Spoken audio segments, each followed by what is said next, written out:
is time to welcome to the stage two entrepreneurs who have harnessed the power of this moment. Joining us in just a moment will be Melda Akin. She is the CEO and the founder of D14.ai, which provides an AI-driven software platform for healthcare clinics, gyms, and logistics companies to optimize their workforce and manage business operations in an easy, secure, and affordable way. Noor Alnahhas is the CEO and co-founder of Nibble KSA, a serial entrepreneur with a 15-year track record of developing and scaling new technologies. And he serves also as a member of the AI Ethics Advisory Board for the government of Dubai and as strategy and growth advisor to several startups globally in the artificial intelligence, shared economy, and tech industries. Ladies and gentlemen, please welcome Melda and Noor. Fantastic to have the two of you. Thank you so much for joining us today. Now, I want to ask the two of you, being two tech entrepreneurs, if I can start with you, Melda, about some of the new opportunities for tech startups in the AI space. And we'll hear from you, Noor, after that as well. Yeah, thank you. Thank you for having me as well. It's a pleasure to be here. The tech space is actually quite big. And also in AI space as well, the spectrum is huge. So when someone asks me, especially in that kind of question, first I ask which point exactly we have been talking about. Because AI covers the software automation, NLP, voice recognition, image processing, and we are in the optimization space, which touches the ML side as well, but actually it's a very heavy AI side. Most people, they don't know actually what it is. So in terms of, the optimization and also with the pandemic, we all use at least, the many tools. I'm sure many people, even they don't know the name of Zoom before, and it's like the mobile phone now and everyone uses it. That's why what I believe is whatever helps us to save time and of course money, there is an opportunity. Healthcare is changing. And transportation is changing. The way that we communicate and also the way that we work is changing. So the opportunity, I think, it's massive. So we just need to pinpoint exactly which sectors we want to dig into it. Talk to us a little bit more about where you have decided to focus on in your business as well. Actually, I'm a big fan, obsessed with optimization from early ages. So it comes from my university that I couldn't pick the courses that I want, and that was I studied computer engineering, and I realized that my social skills were very low, that I need to improve. That's why I wanted to attend the psychology and business administration class. In the meantime, I was taking neural network classes, and then the rector said that you cannot take it, and I said, what? So why I cannot? So I started, who does this scheduling, who does this optimization, why it doesn't work. The professor is happy to have me, and there is a space for me. And that was just the first starting point for me, that I did scheduling for my university, the course selection for students. And then, what we realized in my company, healthcare, it's a very big space. So we also do some strategic projects for governmental level. But for the healthcare, the thing that we realize, there are many solutions for the clinic management and the healthcare management. It's same for the logistic companies and same for the gyms.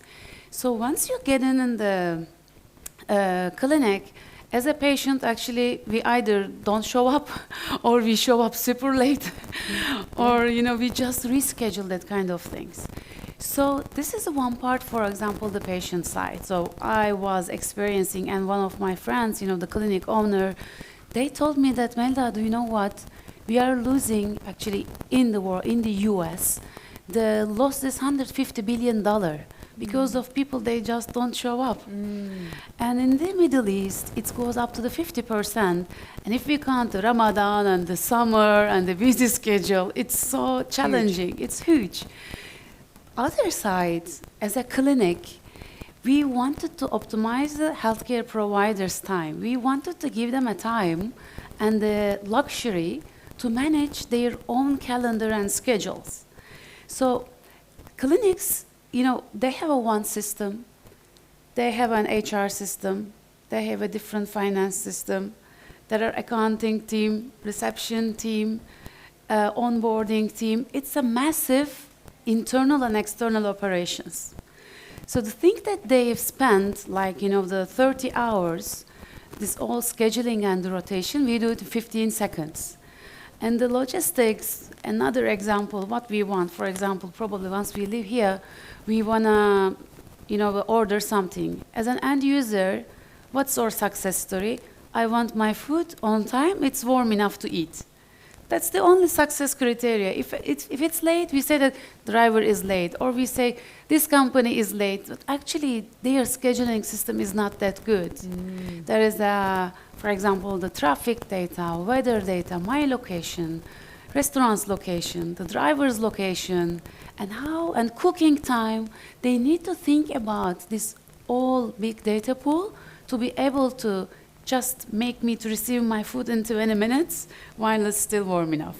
So this is the thing that we do. Our expertise is scheduling, and the scheduling is optimization is very actually deep tech in AI. We provide this AI engine to the companies.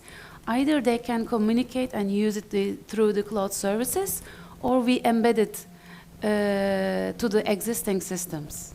This is just like essential pretty much for everything. It doesn't take a genius to work it out, right? It's exactly what Giuseppe was talking about when we were talking about IHC and making sure that we can coordinate everything to serve the purpose. Noor, if we can hear a little bit more from you and about Nibble. So Nibble is, I'd like to call it a deep tech development house where we're focusing on transforming data into intelligence. And like what Giuseppe was saying, today, compared to where we were years ago, or even just a few years ago, we probably generate more data ourselves than organizations used to, as individuals.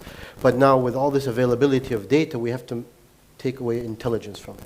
And so how do you manage huge amounts of data in real time, and qualify, quantify, validate that data, and then process it to transform it into intelligence? So this is our core focus, but it has a deeper vision. And it goes back to my days in university as well, where I was studying to be an engineer, and I attended a course on entrepreneurship. I said, that's what I want to do. And the reason wasn't because I wanted to start a business, essentially, but because seeing all my friends and relatives who were PhDs or masters in engineering, all graduate from the Middle East, graduating and working abroad. And I thought, well, this is a major loss to the Middle Eastern world. It's brain drain, right? Yeah. All the great talent, you don't hear them coming back to work here. So the reality of the underlying vision in Nibble is creating a technology innovating center from the Middle East to export technology to the rest of the world. So while we create AI, we don't we don't resell. We develop all of our technology. We work with companies locally and internationally to partner to export technology to the rest of the world. And one of the biggest factors also is our focus on leaving the world a better place. So I think we're one of the only startups in the entire region who's a member of COP26 with UNDP. We have a complete plan with the UN for SDG 7 for sustainable energy. We also have an entire mapping for all 17 SDGs and a commitment to use our technology to support and enable, but also to be examples of it as a company. So I would classify as what is Nibble. It's a lot more. It's a mission, it's a vision, it's a statement, it's a movement. But to our core, we are a technology innovating company. Again, an incredible company coming out of Saudi Arabia, which is extraordinary. You've covered so much there. Just give us like an example of, for example, one of the things that you're working on that's a key critical area for you. So I'd like to talk two key critical areas. And one we came through, we have to also recognize support from Dubai Future Accelerator that we got here in UAE. But as a person who worked in ex-oil and gas, we decided, well, if you're going to change the world, start somewhere you know. Yeah. At least you know what you're talking about. And so we started in the oil and gas industry, which is not fun maybe for a lot of people and very contentious today with sustainable energy. But the reality is, it powers everything. Everything we see here today is, if we didn't have oil and gas, it wouldn't exist. Not the table, not my clothes, not the plastic or anything we're using. So it's not just about power, but how do we make it more efficient? So we wanted to prove something that's going to change the world, and we did that in oil and gas. We increased production, we reduced failure time, and we increased the life of equipment so they can produce longer. But what I'm really proud of is also what we did with the Dubai Future Accelerators, in which we supported the Smart Dubai government, which is now Digital Dubai, and the Dubai Healthcare Authority in managing, like Hello was saying, about the infrastructure for every hospital, every clinic, and every medical warehouse for the government of Dubai Health Authority. And being able to tell them when they need what, where they need it, how much of it they need, and why they need it. And you're talking about saving hours and time. We were part of the paperless initiative, so from us, 3 million papers a year are eliminated. It's also 100 million dirhams a year saved, and 87% time reduced in the time it takes the government to plan and purchase and manage inventory for the health authority. And I'm really proud of that, because those two case studies were what started our company and rocket launched us into where we are today. So we did those with 6 people. And that was in the middle of COVID, in the middle of the pandemic. Today we're 40 people all over the world. Incredible. That is just phenomenal. And so to that, we're going to come to that in just a moment. But I'd love for you, Melda and Noor, to talk about the challenges that you've had in starting a business. I love that you just instantly... You have enough time? Yeah. Exactly. Do we have enough time? and you know how you've seen possibly, the Middle East entrepreneurship scene change and evolve in that time as well? I mean, it's a very good question, and there is one funny thing. Exactly, it's, for example, I'm Turkish, and we say inshallah, meaning once we really, really want, and once we really want to do our best to get it done. Yeah. If someone says it, then here is the totally different. You don't want to hear when it. When someone says inshallah, I said, okay, I got it. It takes 1 month, 2 months, 3 months, 4 months. But they say no. It means it's not happening. It's not going to happen. No chance. So all the joke aside, so when I came here, actually it was very brave that I don't suggest anyone to do what I did. Okay. So that's clear. Because I was in London and I had a project in Dubai. I was managing remotely.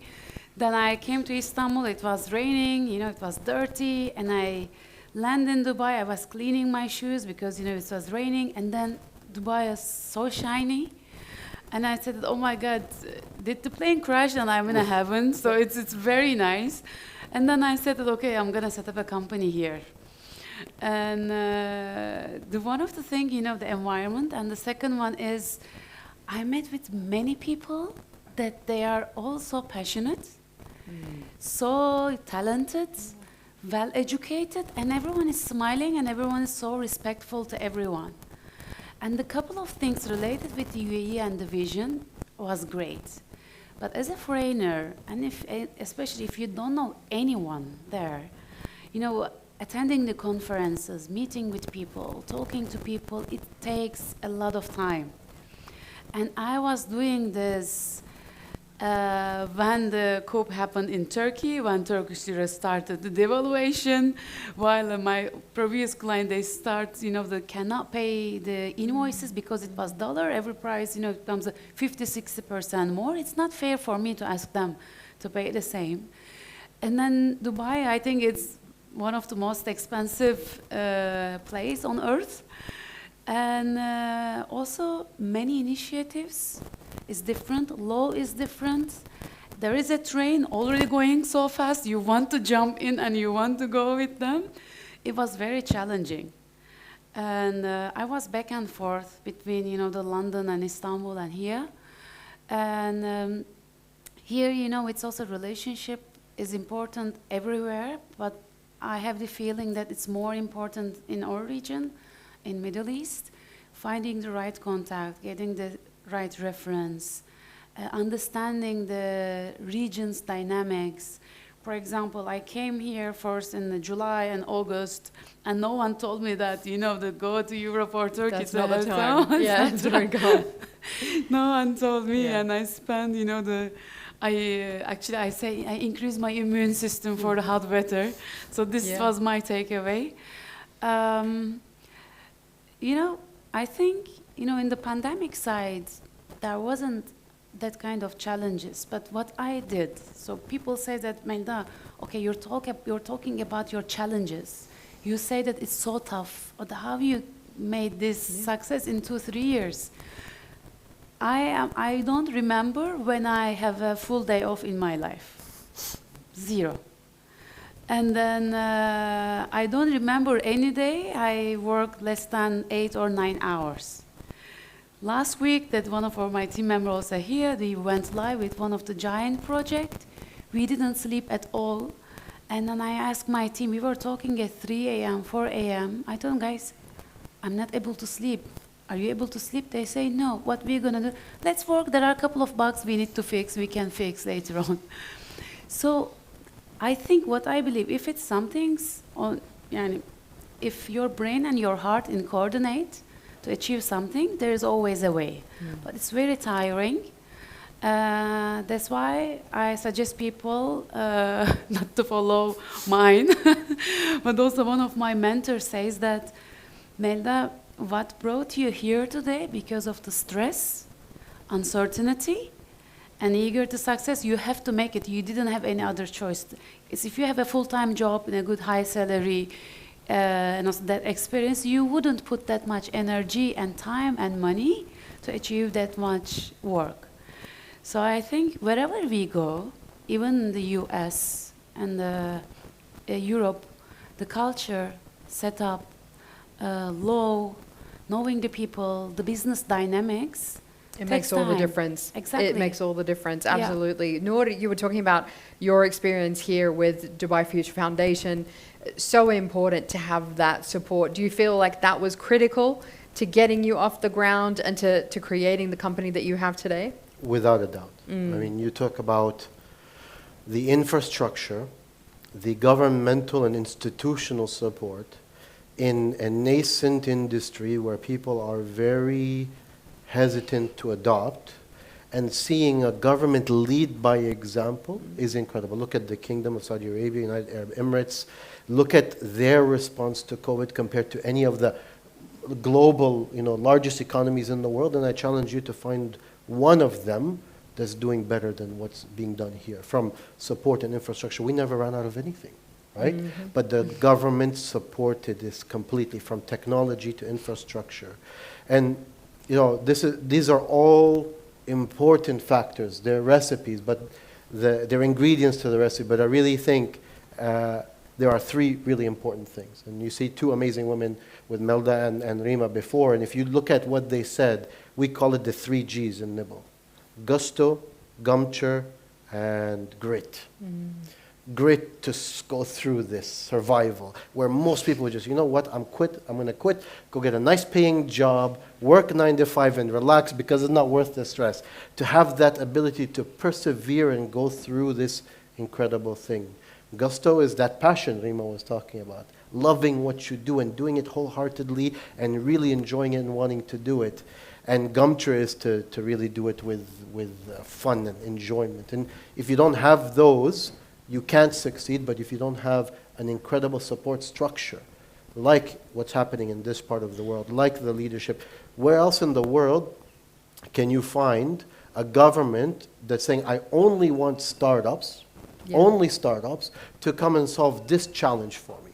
Everywhere else, they're looking for, no, we can't talk to startups, you don't have an experience, we want big national companies who are going to give us the same solution for the last 10 problems that we've seen and just fail again, but we'll just make it work. So I absolutely think that for the world is going to change. It's shifting already. This region, led by the UAE and the Kingdom of Saudi Arabia, are going to be the launches of the world-changing technologies in the next few years. I have no doubt the way that it is going, it definitely looks that way. And I love your honesty, Melda. Just, it's so important to see that the face of that. People see you as a successful businesswoman, as a successful entrepreneur, but there's so much that goes on behind that and the team that you need as well. But talk to us a little bit about the sectors that hold the most potential when it comes to incorporating AI-based applications in the post-pandemic era. You did talk about health. What other sectors are we looking at here? I mean, the many sectors, they are eager to add, they have a policy, the AI integration policies. There is a rule and the roadmap. Like, the oil and gas and transportation and the e-commerce. And, for example, now they launch an Alexa, it becomes it's able to understand the dialects. So the many sectors, even manufacturing, the production, airline industries. So, for example, once we miss our flight, how we got that upset, right? And actually, they are also want us to make it on time. Because even, the 5 people misses their flight, there's a giant cost to the airlines. And they are renting the gates, they are renting the belts, they are sometimes renting the planes. And many things is fully organized. And now, post-pandemic, we start to travel. So many things that are happening. And also for the security level.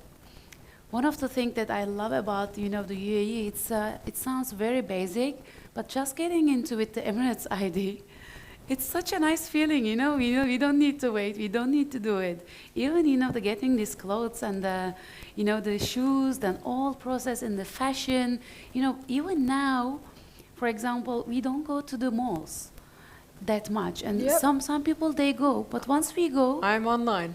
Yeah, for sure. Me too. Yeah. There are, the 2 types of people. Some of them, they love going to malls. Some of them, they don't. For the ones that goes to mall, even the stores, they are digitalizing. You stand on the mirror, you see the dress, just clicking a button, the 3D, you see yourself. Even in Dubai Mall and the other malls as well. And online, we are able to, to try everything online again. So what I see, every sector, from transportation, manufacturing, production, airline industry, they are all booming for AI. Because what is done, financially there was a crisis. This is the number one. Everyone needs to reduce their cost. We all need to manage our cost. How are we going to do it? What are my cost lines, and what creates a risk for me? This is the one. And the second one is the security, and how we can make sure that all is safe while we work from home, or the machines while they are working. So that kind of, these different pillars, I think for the massive ones that have more interaction and the transaction, that they have more potential for AI side. Yes, absolutely. And I think sometimes we forget that we're already driven by AI in our everyday lives. It is not a new thing that is coming. It's here, it's happening, it's only going to develop further, and in ways that will hopefully make life frictionless and easier and more efficient and more cost effective. Exactly. This is what we're looking for.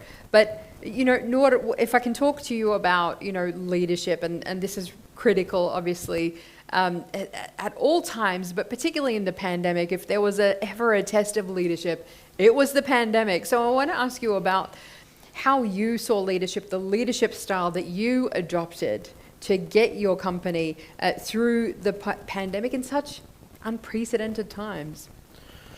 Wow. Where to start? So I think one of the biggest things that makes Nibble successful is our culture. And my belief that every single company in the world is a people company. Whether you're making water bottles, or you're making software, or you're providing a service, who makes your product, who delivers your service, it's your people. And so if you focus purely on your people, then there's no way other than for success. This is our first bit, and this is a core to the culture at Nibble. And so if you talk about focusing on the people, you're focusing on empowering, enabling, and allowing people to innovate And this is the way we function. Yes, we're a very flat organization. We enable our team to be as contributive or as passive as they'd like, because each person has their way. I'm very loud and noisy, right? There's other people who are very quiet and they want to do, and neither one is right, neither one is wrong. Each one has their own style.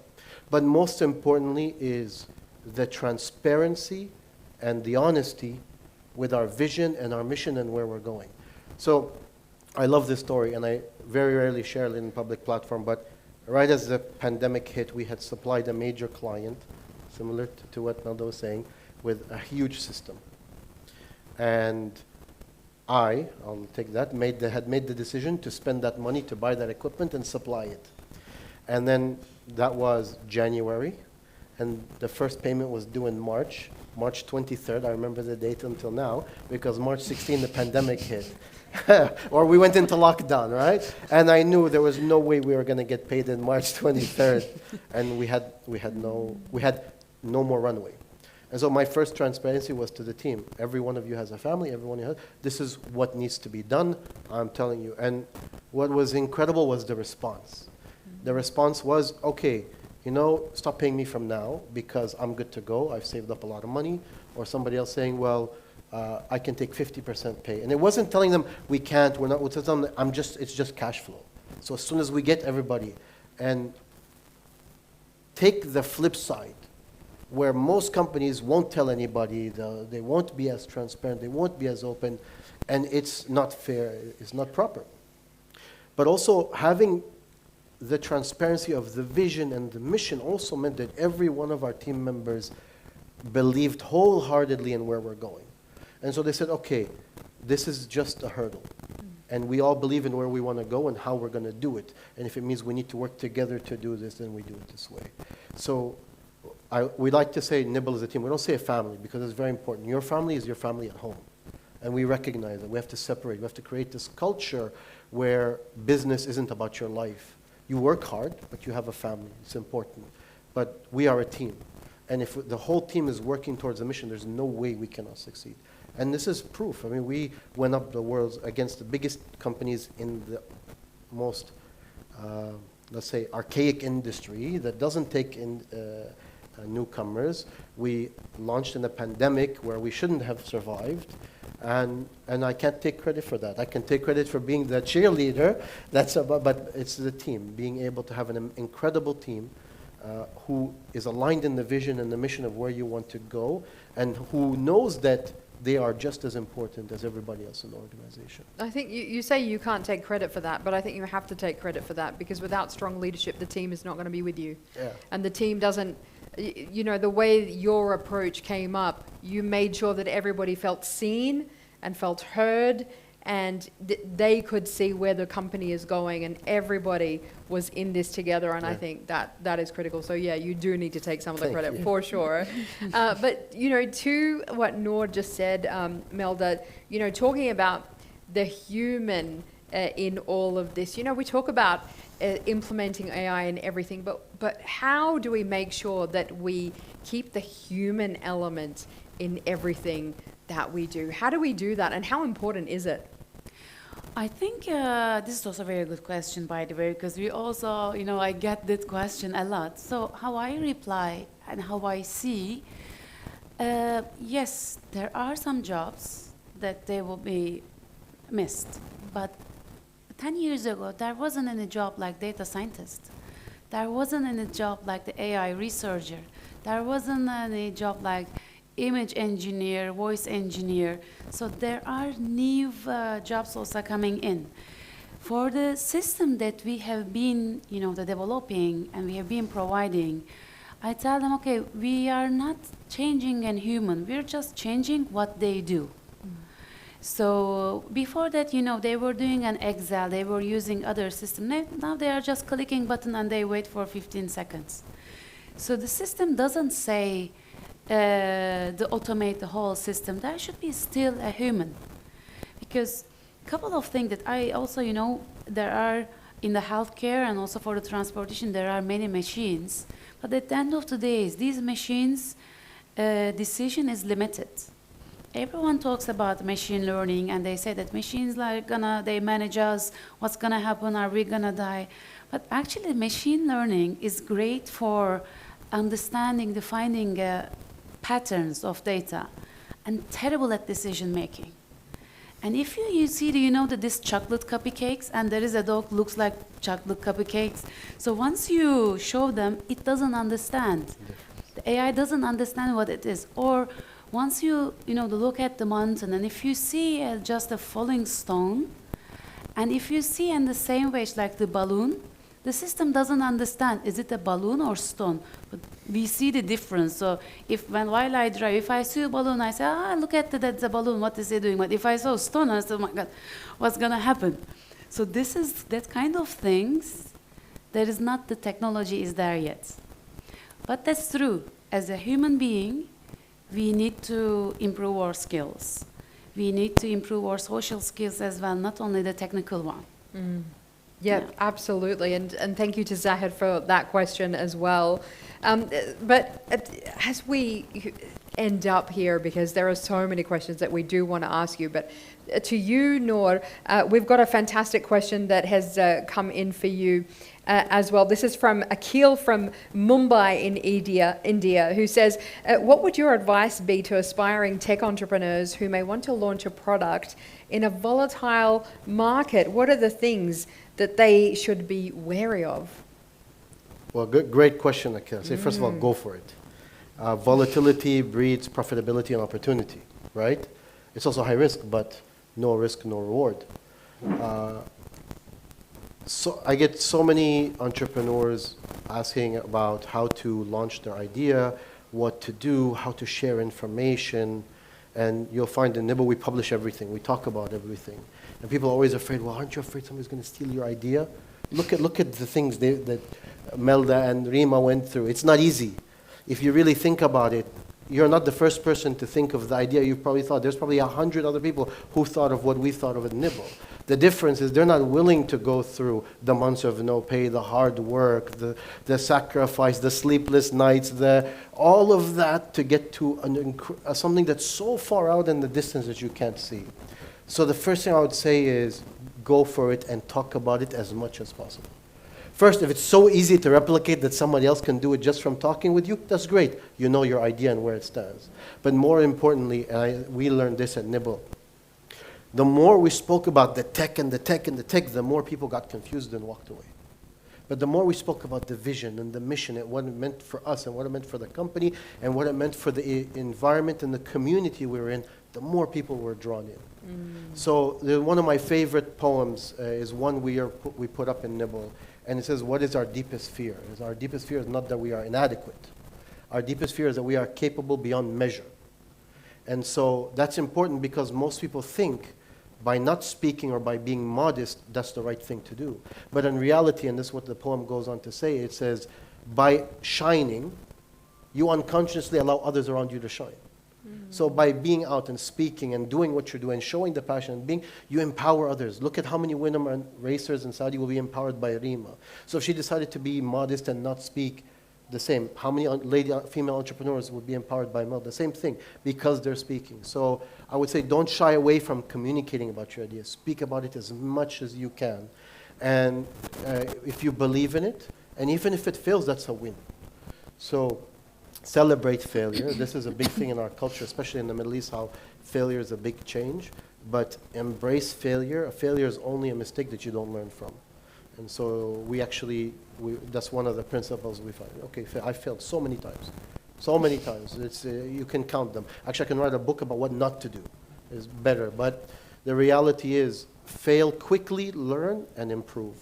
And those would be the top 3 things I would tell anybody who's going to trying to achieve anything in life. That's the recipe to success, isn't it? Yeah. It's fail fast, fail quickly, fail as much as you can, and keep going. You just need to get up one time more than the number of failures. And that's what it is. Like, as you just said, it's an endurance race. You know, entrepreneurship is an endurance race. It is not, you know, I have an idea. Great. So many people have an idea, a dime a dozen for ideas. But, you know, just to end off, Melda, I would love to get your advice as well, you know, on this. Yeah, I totally agree. Fail fast. That's important. And when I get in, the first year, I was saying, oh my God, that's gonna happen. I'm losing a lot of money. What's gonna happen? And I'm receiving nice offer because I was director, board member before being a full-time entrepreneur. And one of my mentors said that it's okay. No entrepreneurs, none of them succeed first. 1, 2, 3, and the fourth will be. And I said, this is just 2. I mean, as a company-wise, the other ones already failed. But the other thing is, when I also give, the mentorship, I'm also a mentee of my mentor, so I'm in the between. So when they ask, I said, okay, go fast. Whoever runs fast, they're gonna do it. We don't want to take risk. We don't want to spend money. There is no way without taking risk and spending money to be successful. One of the, the funny coincidence, actually, when they say, okay, we have an idea what we're gonna do, shall we I told them, do a prototype. Prototype doesn't need to work. Just visually something's working, it would give a feeling that how it's gonna look like when it works. One of the things, for example, I work hard, but I also play hard. I mean, I like the music and I like, the dancing a lot. One of the things that's actually one of the most successful business person that we were talking, exactly I'm opening up a new vertical. He started talking about my idea. And I said that this is my idea. And he said that this is my idea. And I said, how far you are? He said, yeah, we are negotiating. We have that much money. I said, forget the money. I have money as well now. So, how far you are? I have this, I have this. And I just opened up my phone deck and I showed the deck to him. We have a couple of written things. And I showed the prototype. It's not working, empty. But it's worked. And I said, oh my God, you are far than me and you did a lot. Can I join as an investor? And I said, for sure. So that was the thing that I got him. So that's why, talking is good, getting many ideas. One of the disadvantages, they may be lost by talking to people because all of us are different. Mm-hmm. Actually, being different brings innovation, beauty, and success as well. Picking the people very wisely, whom to talk, what is my agenda, how far I'm gonna explain my secrets if they are worried about that someone can steal their idea. And the second one is working on at least prototype to show that, yes, I'm working on it, I'm investing my time, I'm investing some money, and I'm dedicated to do this. This is a perfect example based on my experience. Great, great, great advice. And honestly, there is so much more that I would love to talk to the two of you about.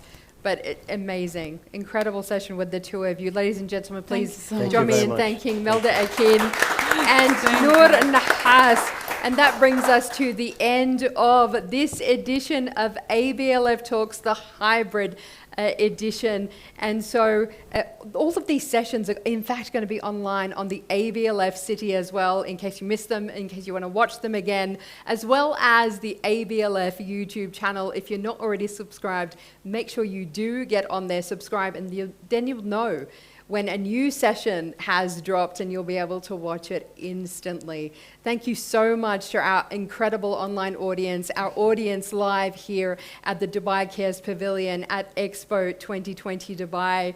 We wish you all an incredible, joyful season, holiday season with your families and with your friends. But of course, we're going to be back with you again in 2022 with more ABLF Talks editions. So make sure you do join us then. I'm Sally Musa. Thank you so much and bye for now.